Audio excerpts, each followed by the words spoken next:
আমরা স্টুডেন্টরা আন্দোলনটা শুরু করেছিলাম শুধুমাত্র কোটা সংস্কারের উদ্দেশ্যেই। তারপর একে একে এই স্বৈরাচারী খুনি হাসিনা যখন আমাদের ভাই বোনদের উপর একে একে গুলি করে তাদেরকে নির্মমভাবে হত্যা করতে লাগলো, তারপর কিন্তু এই আন্দোলনটা আর কোটা সংস্কার আন্দোলনে থেমে থাকিনি। তখন আমরা আমাদের এক দফা এক দাবি স্বৈরাচারের পদত্যাগ এই স্লোগানে আমরা মাঠে নেমেছিলাম এবং আমরা দিন রাত কঠোর পরিশ্রম করে আমরা রাজপথে রক্ত ঝরিয়ে কিন্তু আমরা আজকের এই বিজয়ের দিনটা আনতে পেরেছি। তো সেই যুদ্ধের যতটুকু করতে পেরেছি নিজের জেলায়, সেটাই আপনাদের সাথে আজকে শেয়ার করার চেষ্টা করবো এই ভিডিওর মাধ্যমে।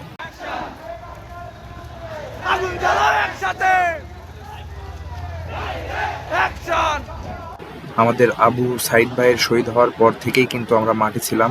আমাদের এক ভাই রক্ত দিবে দেশ স্বাধীন করার জন্য, আর আমরা ভাই হিসাবে চুরি করে ঘরে বসে থাকবো, আমরা এমন ভাই ছিলাম না। যার কারণেই কিন্তু এখন আমরা রাজপথে ছিলাম। জানি না এই ভিডিওটা কতজন মানুষ দেখবেন, বাট যারাই দেখবেন তাদের উদ্দেশ্যে আমি বলতে চাই, আমি না করি আওয়ামী লীগ, না করি বিএনপি, না করি জামাত, না করি শিবির। আমি আমার বিবেকের তাড়না থেকে আমি আজকের এই পথে নেমেছি আমার দেশটাকে এই স্বৈরাচারী সরকারের হাত থেকে স্বাধীন করতে। ছোটবেলা থেকেই দেখছি দুর্নীতি, অপকর্ম সমস্ত কিছুই কিন্তু চোখের সামনে ঘটছিল, কিন্তু প্রতিবাদ করার মতো কেউ ছিল না। যেই মাথাচাড়া দিত তাকেই কিন্তু এই স্বৈরাচার সরকার একদম শেষ করে দিত, যার কারণেই কিন্তু মাঠে নামা।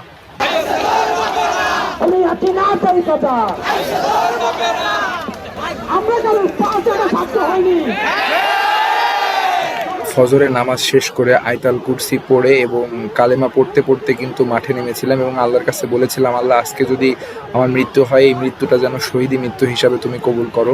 আমরা এখন যে এখানে আছি এটা হচ্ছে মুজিব চত্বর। এটার নাম হয়তো চেঞ্জ হয়ে যাবে, স্বাধীনতা চত্বর হলে ভালো হয়, কারণ এখান থেকে আমরা আমাদের যাত্রা শুরু করেছিলাম। তো আমরা যখন মুজিব চত্বরে অবস্থানরত ছিলাম তখন হঠাৎ শুনতে পাই যে থানার সামনে থেকে আমাদের দুইটা ভাইকে গ্রেফতার করেছে পুলিশ। তারপরে কিন্তু আমরা ফায়ার চত্বর চলে আসি এবং এখানে প্রচুর পরিমাণে police rubber bullet, tear shell, sound grenade সব কিছু ছাড়ে। তারপরে কিন্তু আমাদের একটা ভাই এখান থেকে শহীদ হয় এবং তারপরেও কিন্তু আমরা হাল ছাড়ি না, শেষ পর্যন্ত ছিলাম এবং ফাইনালি পুলিশ কিন্তু পালিয়ে যেতে বাধ্য হয় এবং তারা থানার গেট আটকিয়ে থানার ভিতরে অবস্থানরত ছিল। তারপরে কিন্তু আমরা আমাদের কর্মসূচি পালন করেছি।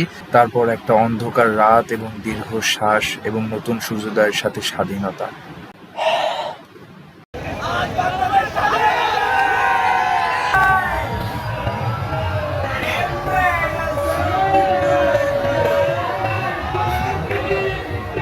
আসসালামু আলাইকুম সবাইকে। এতদিন আসলে মুক্তিযুদ্ধে ছিলাম, যার কারণে কিন্তু কন্টিনিউয়াসলি ভিডিও নিয়ে আসতে পারিনি। তো এই যে আজকে হচ্ছে আমরা সবাই মোটামুটি চলে আসছি, আর সামনে আমাদের ভাই ব্রাদার কিন্তু বিজয় মিছিল শুরু হয়ে গেছে পায়রা চত্বর, যেটা মানে গত দিন আমরা এখানে রক্ত ঝরাইছি, আমাদের একজনের জীবন গেছে।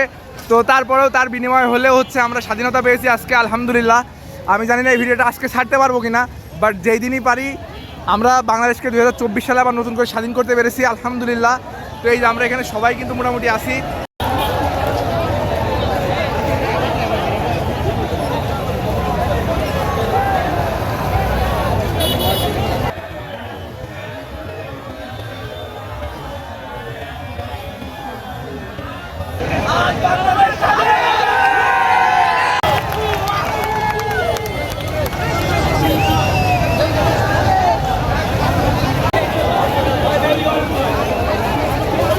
বাংলাদেশ স্বাধীন।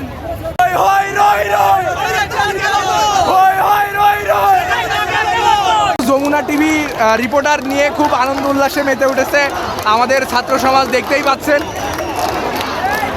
যমুনা যমুনা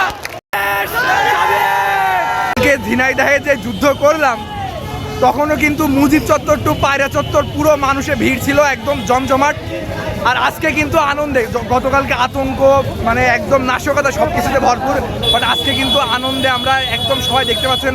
ওই যে পিছনে আছে পায়রা চত্বর, আমরা এখন সামনে চত্বরের উদ্দেশ্যে যাচ্ছি। আপনারা দেখতেই পাচ্ছেন শুধু লোক আর লোক, সবাই কিন্তু আনন্দে একদম পুরো ফেটে পড়েছে আনন্দ উল্লাসে।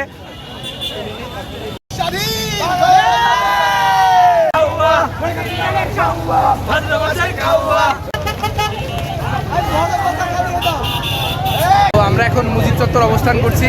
এটার নাম হয়তো আজকের পর থেকে আর মুজিব চত্বর থাকবে না, এটা চেঞ্জ হয়ে যে কোনো নাম হইতে পারে, আমি জানি না কি হবে, বাট স্বাধীনতা চত্বরও হতে পারে, কারণ এখান থেকেই কিন্তু আমরা কালকে আমাদের যাত্রা শুরু করেছিলাম এবং থানার সামনে যে আমাদের পুলিশের সাথে অনেক সংঘর্ষ হয়।